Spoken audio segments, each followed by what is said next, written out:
Everybody phones on vibrate? Nope. Chief, let me just introduce you right quick. Okay, hold on a second. Cause sure enough, my friends start calling me. I'm like, y'all need to quit playing so fair. As soon as they see you pop up online. Yeah, it's just, yes, let me just introduce you. You can step up and I'll just kind of set the tone there. All right, everybody ready? All right, good afternoon, everyone. We really appreciate you coming out for this important message. We want to discuss the occurrences that happened at the Wendy's this past weekend. And what we're going to just talk about, we have here today our Fire Chief Randall Slaughter, our Chief Fire Investigator, and also James Oliver, and also a member of the ATF who we'll introduce as well. So thank you for being here today. Thank you. Well, good afternoon. First of all, thank you so much for being here. I want to start by expressing my heartfelt condolences to the Brooks family, as well as acknowledging and appreciating the work and effort of the brave men and women of the Atlanta Fire and Rescue Department, as well as other local firefighters from other mutual aid jurisdictions who responded into the city on last week to help us mitigate the events on Friday night. As many of you all witnessed on live TV, our fire crews, many of which are standing behind me now, were actually surrounded and denied access to the Wendy's when it was set on fire. At one point, a person even jumped onto the apparatus. It became a very dangerous environment for these firefighters, especially as bricks and other objects were hurled at the apparatus. As fire chief and native Atlantan, I take it personally when lives and or property is lost in our great city, particularly as it relates to fires of arson. We don't want to allow the peaceful voices and focus of our protesters to be overshadowed by events such as this, which tend to grab the headlines. Solving this arson crime has become a top priority for me, as well as our fire investigations section headed by Chief Fire Investigator James Oliver, which you will hear from shortly. He, in collaboration with the Atlanta Police Department, the ATF, and other partners at the state level, have been working day in and day out to solve this crime since it occurred last Friday. Next, you will hear from him, Chief Fire Investigator Oliver, and he has some information that he needs to share with the public. And after that, we will take any questions that you may have. Chief Oliver? Good afternoon, everyone. Again, I'm James Oliver, Section Chief of the Fire Investigations Unit.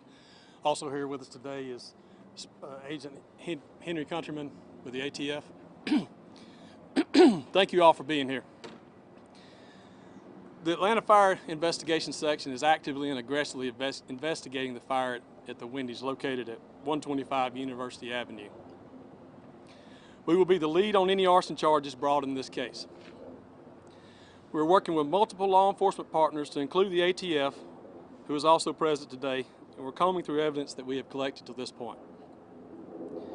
Today we're here to ask for the public's help identifying persons of interest in the Wendy's fire, along with any additional tips to help solve this case. As you're aware, APD previously released photos of 2 female suspects. The photos that we're sharing today are better quality photos of one of those suspects, but to be clear, we're still looking for both of them. As you've already all reported, Crime Stoppers is currently offering a $10,000 reward, leading to the arrest of individuals responsible for setting this fire at the Wendy's. Today, we're also announcing that the Georgia Arson Control Board will be offering up to an additional $10,000 reward for the arrest and conviction of the arson at Wendy's. Our PIO Sergeant Stafford will be sharing the contact for the Georgia Arson Control tip line, as well as photos of the individuals we're trying to identify. This is an ongoing investigation with numerous suspects, so additional photos may be released as we have located them. And with that, we'll be taking any questions you may have. You have 2 suspects? We have multiple suspects at this time. We've only got quality photos of 2 at this time.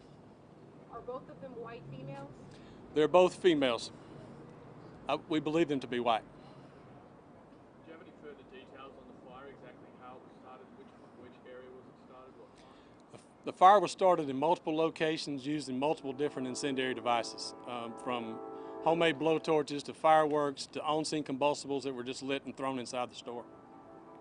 Is there any indication that they're connected with a group, like Antifa? We haven't identified that as of yet.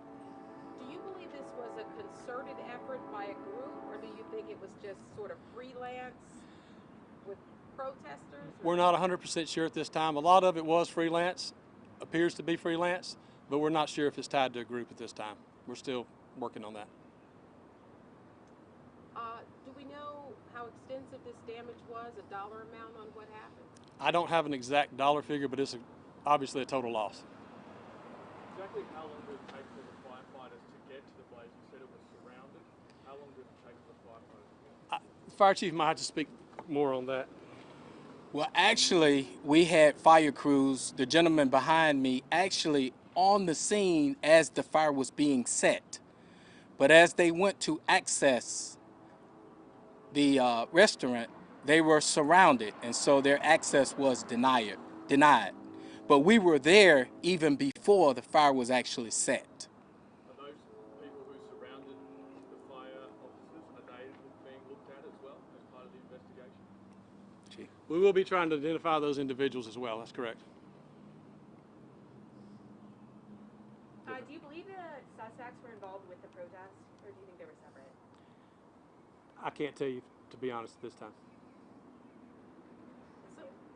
Some people have said that arson is sort of a necessary part of protesting because it gets people's attention. What do you say to people who deliberately destroy property thinking that it's a way to speak to city officials? Well, arson's not a victimless crime. It costs us all whenever structures are burned like that in multiple ways, from no longer having a restaurant in the area to people losing jobs to the dollar loss for the structure and the contents of the building. So I would disagree. There's no need to burn anything. And I would like to add a counter argument. What I have heard on many occasions is that the actual setting of fires is actually a distraction from the actual message that the demonstrators and the protesters are trying to get put forward. How's the well-being of the fire crews that were there on the night? Well, they're behind me, and so if either one of them would like to come up and speak to that, I will allow that. I have asked them that same question, and they told me that they were doing fine, but it was actually a very harrowing experience for them, as you can imagine. In recruit school, they don't train us to get ready to fight the fire and also avoid bricks and other objects being thrown at you at the exact same time. But if there's anyone from the crew that would like to come up and answer your question, I will allow that. Lieutenant? So were the Don't be shy. hurled at the firefighters or at the equipment, or both? It's my understanding that the bricks and other objects were thrown at the apparatus itself in an attempt to keep them from accessing the fire and, of course, extinguishing it in a fast fashion. Did your crew get out of the truck at one point? It's not my understanding that the crew ever got out of the truck. I was watching it, and it looked like that, you were just surrounded. You couldn't go forward. And you had actually a police escort helping you back out of there. Is that correct? That's absolutely correct. And again, at one point, we even had someone actually mount the apparatus and start riding the apparatus, which it was rolling. It was a very, very dangerous situation, not only for our firefighters, but for the bystanders as well. And so this notion that you all just sort of stood back and let it burn was not the case. That's absolutely not the case. As a matter of fact, we were positioned and ready just in case a fire started.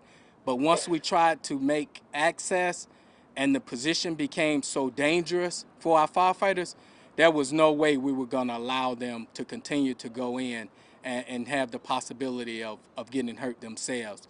Now, we take a different approach when there's a rescue, a potential rescue, but every situation is different. And I absolutely value the lives and safety of our firefighters in all situations. And we're actually talking about what unfolded Saturday, not Friday, correct? Correct. And so you would describe that as a dangerous situation for your firefighters at night? Absolutely. You enacted any policy changes to help moving forward if there are any protesting where it gets this crazy, so to speak? We have, but in deference to the safety of our firefighters, I'm not at liberty to discuss those response plans in this format. But we have definitely created response plans as a result of what happened to us last Saturday night. Approximately how many firefighters did you have on the scene? We had approximately 60 firefighters positioned at the time of the at the time of the fire. And how about trucks or engines? I don't have that information right in front of me, but we also had mutual aid support from 5 or 6 jurisdictions throughout the metro area. So as we were there positioned on the ground, we had mutual aid departments actually covering our stations, responding to the other routine calls for service. Were they also blocked from entering as well? Absolutely. Everyone, all fire units were blocked from gaining access to the fire. Approximately how many protesters were on the ground? I don't know. I don't have that information. Were some of these blocks being done by vehicles? Maybe not all people, but by vehicles? It's my understanding that they were mostly being blocked by people standing in front of the apparatus. That's my understanding. When you did return, Chief, I noticed that you came in from a different point of avenue, that you came actually from the other side of the interstate versus to the far east side. And you had a number of fire engines there with you. Was that a concerted effort to go back once you got there to have the personnel to get the job done real quick? It absolutely was, and I cannot thank the Fulton County Sheriff's Department as well as the Atlanta Police Department, particularly their SWAT unit, because once we were able to get law enforcement escorts, we were able to go in and pretty quickly extinguish the fire. Have you ever experienced or seen anything like what happened at the Wendy's fire in your career? I have not, and I've actually been a firefighter in this town for 30 years. I have seen multiple protests, but normally there's not an effort to harm firefighters or fire apparatus. I've never seen that in 30 years. I know one of the fire trucks was also badly damaged on that Friday night of the first protest up around Buckhead. Was any damage to the fire truck sustained like similar to that up going to? We did experience minor damage, nothing to the degree that we experienced a week or so before in Buckhead. All of those apparatus have been repaired at this point. But this unit behind me did experience some very minor damage from Saturday night. Yes, ma'am. Are you also looking for the suspects that were blocking the firefighters as they were trying to get to the fire truck? Yes, we will be trying to identify those individuals as well. Okay, so do you know how many suspects you're trying to identify at this point? Regarding the setting of the fire, I can't give you an exact number or even a real close estimate right now. I can tell you there were hundreds of people over there in the street at the time. Some of them were peaceful, and some of them were causing problems. Okay, and you will be trying to identify everyone in the street at the time? No.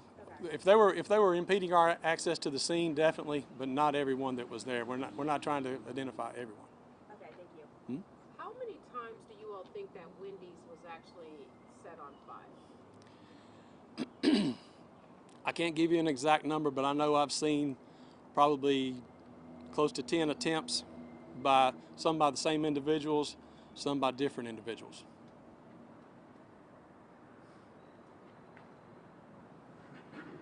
How many of those 10 attempts do you think were successful?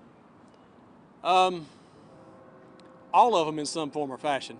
I mean, ultimately the fire extended and burned through the roof of the structures you can see, but all of them cause some level of damage inside the building. One more question. Anybody? All right. So I just want to take this opportunity to thank you all for helping to get Chief Oliver and his team's message out to the public. Any tips that we will receive will be incredibly helpful to us solving this crime. And again, that is my top priority as fire chief. That is his top priority as chief fire investigator to solve this crime. Thank you all very much for being here. Thank you. Thank you.